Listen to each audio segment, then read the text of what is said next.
I went deep before I went wide. I built my brand with one niche of product, with one specific type of product. And this is something that I learned the hard way. The signals are there. People are effectively telling you what they want to see in your shop every single day. When you're getting visits every single day, people are telling you what they want to see from you. It's up to you to dig deeper into your shop stats and find out where those signals are and what they are.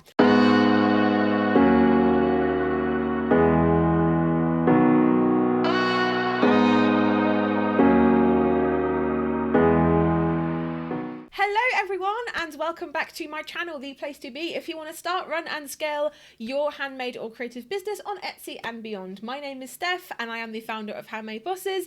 Now do not forget, before we get into this juicy video today, to subscribe to my channel, click that bell icon to be notified when I upload really amazing videos like this one that's going to help you make more money on Etsy. So today we're going to be talking about how I built a six-figure Etsy shop and how to make money on Etsy in 2023. These are 5 things that I have done in my handmade business journey, sort of at the beginning, to build my shop quicker, to get that 6-figure mark more directly, and to just cut out all the BS, all the noise, and just get there as fast as I could. So tip number 1, I realized that what happened whenever I put my store on a flash sale or the item came back in stock, that they would get a little push notification. So I utilized that and I really encourage store favorites in my shop. And also when you list new items as well, it comes up in the Etsy home feed especially. So you really want to be not forgetting that when people favorite your items or your shop, they are going to get those push notifications. And also, if you want to take this one step further, then if you send them a coupon code or a discount when they favorite an item in your shop, they will get that cheeky email sent through. And plus, Etsy will also send them abandoned checkout emails as well. So I really kind of looked at the buyer journey and how it physically looked, and I utilized those things in my shop. Tip number 2 is, before I got consistent sales, I increased my sales volume with driving my own traffic. Now, I have a video on my channel called How to Get Favored in the Etsy Algorithm, and you definitely want to go and watch that one after watching this video. But basically what tends to happen is that, let's say you have something listed for 6 months, and on month 4 you get a sale, and then you're like, well, it's taken 3 or 4 months to get a sale, why is that going on?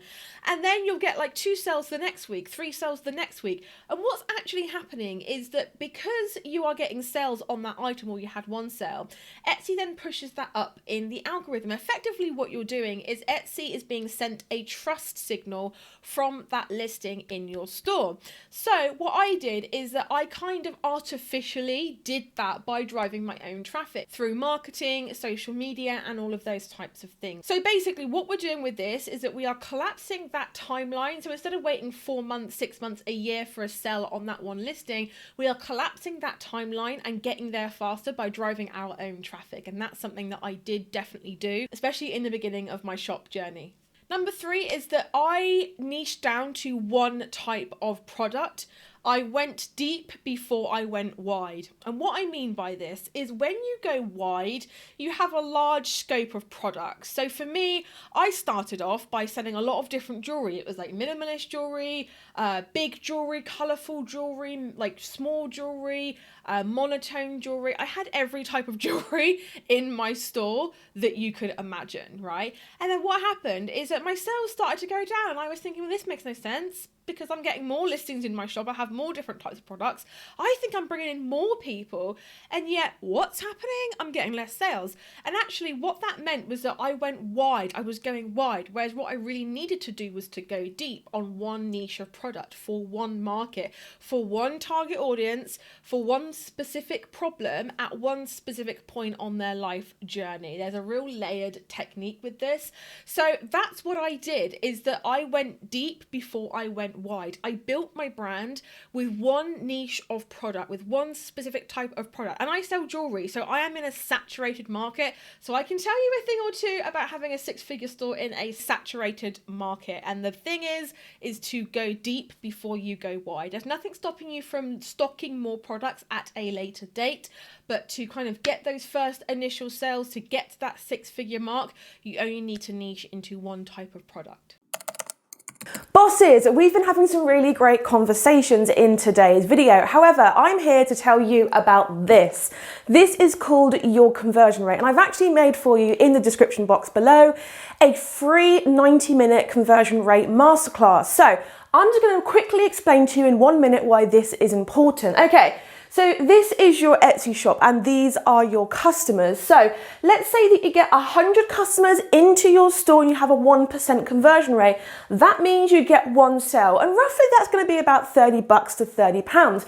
But what happens when we increase that conversion rate to 2%, 3% and above? This suddenly doubles, triples, quadruples without you having to change anything. Now, getting customers into your store costs time, effort, and money. But what if you didn't have to change this, you didn't have to change your shop, all you had to change was this conversion rate? That is what I'm going to be teaching you in today's masterclass. So whether you're a newbie or a seasoned Etsy shop owner, get yourself down below and register for that masterclass so you can increase this number. Back to the video.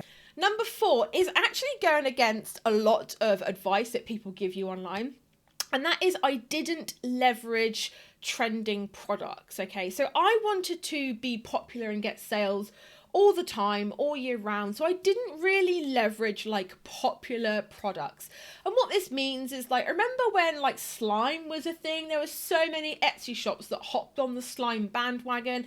There were even Etsy shops that just started out just selling slime or slime themed merch or whatever. And then before that we had unicorns, and then we had fidget spinners. Let's be real, are any of those shops really killing it right now? And the answer is probably no, because trends have been and gone. Now, I'm not saying that you don't have to look at trending colours and trending styles and things like that. And I actually do have videos that come out on my channel every single year talking about the trends for the following year. And I'm actually going to start doing those, I think, every quarter, because they are really popular and you guys love them. But I will not jump on a ridiculously high trending product. And also, going into this as well, is that I won't make my shop seasonal. So I won't just sell Christmas products, or I won't just sell Valentine's products or wedding products or whatever. I will keep my shop available to be purchased from all year round. Number 5 is that I really thought about why people in my target audience would buy from me. What different occasions and reasons would they have to buy from my shop? And effectively all I did was that I realized who my target audience was, I realized what they were buying and why they were buying it, and I just catered for that. And I know that sounds ridiculously simple, and a lot of you guys are like, well, that's just like a bit of a cop-out, but it's really not. And I think so many people try to overcomplicate the process and reinvent the wheel. And the bottom line here is this: people are buying from you for a reason. They're literally waving this little white flag being like, hey, I want to buy this thing from you, but you don't have it in your shop. Like, what am I supposed to do? Then they will go elsewhere. The signals are there, and this is something that I learned the hard way. The signals are there. People are effectively telling you what they want to see in your shop every single day. When you're getting visits every single day, people are telling you what they want to see from you. It's up to you to dig deeper into your shop stats and find out where those signals are and what they are.